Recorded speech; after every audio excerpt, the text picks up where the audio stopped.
जब श्री राम विभीषण से मिलने दोबारा लंका गए तब उन्होंने राम सेतु का एक हिस्सा स्वयं ही तोड़ दिया था। वाल्मीकि रामायण के अनुसार श्री राम ने राम सेतु का निर्माण रावण के वध हेतु लंका जाने के लिए करवाया था।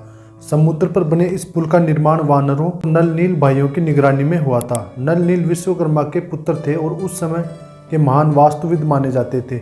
बहुत से लोगों को इसकी जानकारी नहीं है कि राम सेतु को भगवान श्री राम ने स्वयं तोड़ा था। पद्म पुराण के सृष्टि खंड में इसकी कथा विस्तार पूर्वक मिलती है। पद्म पुराण के मुताबिक जब श्री राम रावण का वध करने लक्ष्मण और सीता के साथ अयोध्या लौट आए थे और उनका राज्याभिषेक हो गया था, तब एक दिन उनके मन में विभीषण से मिलने का विचार आया।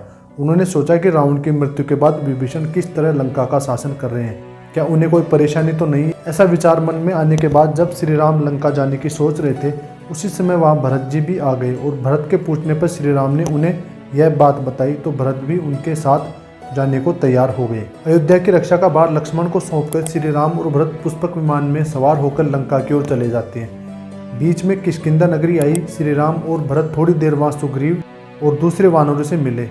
जब सुग्रीव को पता चला कि राम विभीषण से मिलने लंका जा रहे हैं तो वह भी उनके साथ चले जाते। उधर जब विभीषण को सूचना मिलती है कि श्री राम भरत और सुग्रीव लंका आ रहे हैं तो वह पूरी लंका को सजाने का आदेश देते हैं और फिर भगवान श्री राम विभीषण से मिलते हैं। विभीषण सभी से मिलकर बहुत ही प्रसन्न होते हैं। श्री राम 3 दिन तक लंका में रहते हैं और विभीषण को धर्म अधर्म का ज्ञान देते हैं और कहते हैं कि तुम हमेशा धर्म पूर्वक इस नगर पर राज करना। जब श्री राम वापस अयोध्या जाने के लिए पुष्पक विमान पर बैठते हैं तो विभीषण कहते हैं कि राम, आपने जैसा मुझसे कहा ठीक उसी तरह धर्म पूर्वक इस राज्य का ख्याल रखूंगा, लेकिन जब मानव यहाँ आकर मुझे सताएंगे तब मुझे क्या करना है। विभीषण के कहने पर श्री राम ने अपने बाणों से उस पुल के 2 टुकड़े कर दिए, फिर 3 भाग करके बीच का हिस्सा भी अपने बाणों से तोड़ दिया।